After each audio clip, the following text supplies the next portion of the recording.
coisa realmente de alguém com complexo de imperador do mundo mesmo, que é invencível, não tem jeito, esse homem não vai recuar. Ele aumentou o tom das ameaças contra a Europa, humilhou os europeus, fez piada com Macron, fez piada com a decadência do que ele entende ali de políticas europeias, atacou a imigração.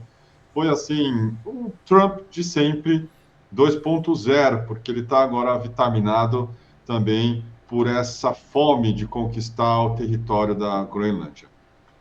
Ele falou que não vai invadir militarmente, mas falou que as negociações têm que começar imediatamente. Ele falou assim: eu não preciso usar a força, eu não quero usar a força, eu não usarei a força. Tudo que os Estados Unidos estão pedindo é um lugar chamado Groenlândia. Um lugar Oh, aí chamado Groenlândia. coisa, Nós, que coisa singela. nós nunca pedimos nada a mais. Vocês podem dizer sim e nós apreciaremos muito. Ou vocês podem dizer não e nós lembraremos que uma América forte e segura significa uma OTAN forte. Isso é uma ameaça clara também de que ele está pronto a, se necessário, também invadir a Groenlândia. Eu vou botar alguns trechinhos aqui, eu vou pedir para você comentar, mas tem, acho que das coisas estúpidas que ele falou, algumas que são destacadas por fazer parte também de Agora, uma antiga. Pode agora falar. que eu vou fazer jus ao meu adicional de insalubridade, né? Vamos ouvir o Trump, Sim, então. Vamos lá. sim. Vamos lá. Socorro. I told them about Iceland. They loved me. Ele está falando aqui. Nos últimos dias, quando eu falava da Islândia, ele está confundindo a Islândia com a Groenlândia, tá? É. Fique claro. Os europeus o chamavam de papai. They called me daddy, right? Last time.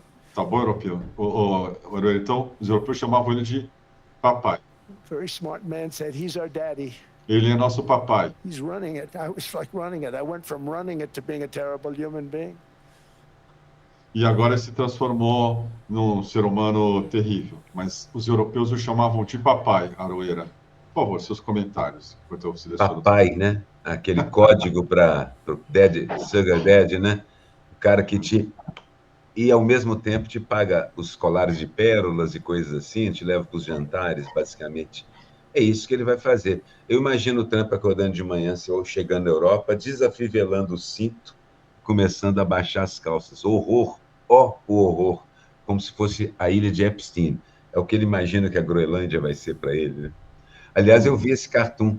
Assim, ó, na Groenlândia a gente não tem, mas que tal comprar a ilha de Epstein? Por que não?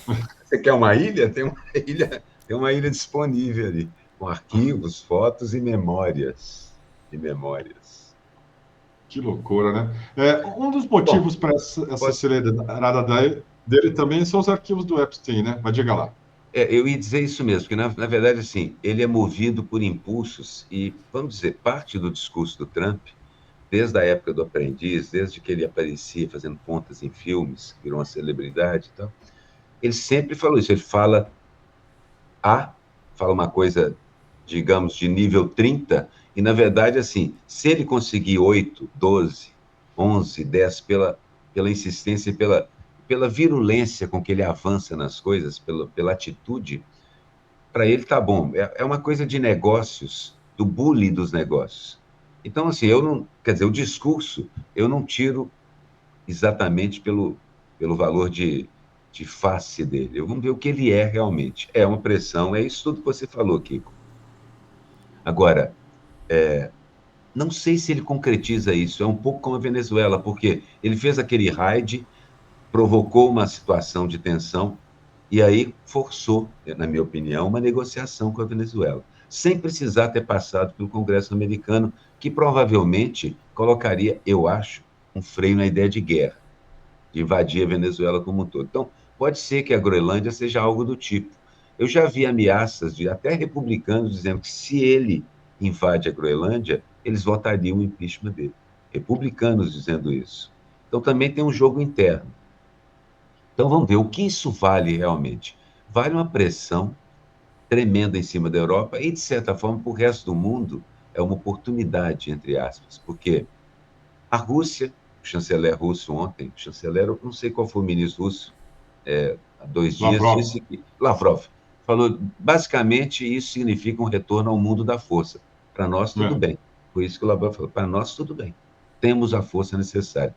A China também, mas não disse nada nesse sentido, porque a China interessa muito mais, com crase, a China interessa muito mais o mundo baixar a fervura para continuar vendendo o Shopee.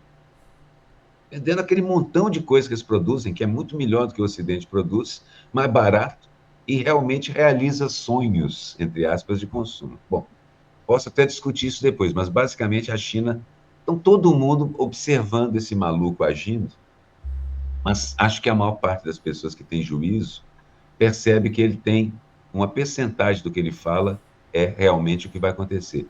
Por outro lado, a situação da Europa é completamente diferente, porque a Europa lambeu as botas esses últimos tempos todos aí e não adiantou absolutamente nada. Todo mundo que resistiu ao Trump de alguma maneira conseguiu, se não vitória, pelo menos diminuir o problema. Os que lamberam botas, os que puxaram o saco, todos estão pagando preços mais altos. Vamos ver se a Europa aprende agora. Afinal, assim, nesses últimos dias, a reação da Europa nem foi tão ruim.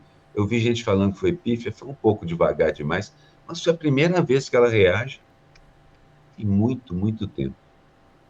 E a Europa, concordo com você, que está sendo humilhada diariamente. Hoje em dia, é o bullying, está sendo principalmente em cima da Europa. Embora o Trump ameace o planeta como um todo, de Irã a Venezuela, acho que ninguém esperava menos.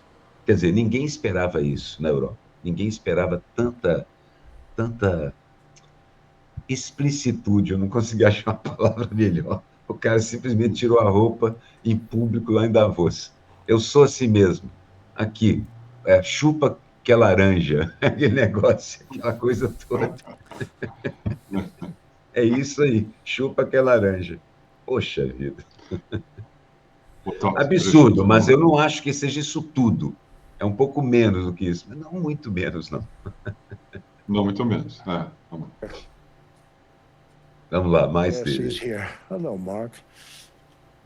We never asked for anything, and we never got anything. Nós nunca pedimos nada e nós nunca. Europa, eu nunca te pedi nada. nada, né? Europa, eu nunca Pois te pedi nada. Me dá isso. Ele é uma caricatura, né, do americano. Você não precisa ter, sei lá, você não vai ter muito trabalho, né? Porque ele em si é uma piada, né? É por isso que eu acho que ele é só a cereja no topo desse sundae que está sendo montado há 200 anos. Assim. O imperialismo americano finalmente produziu o mais honesto dos imperialistas. Ele simplesmente não esconde absolutamente nada do que ele pretende.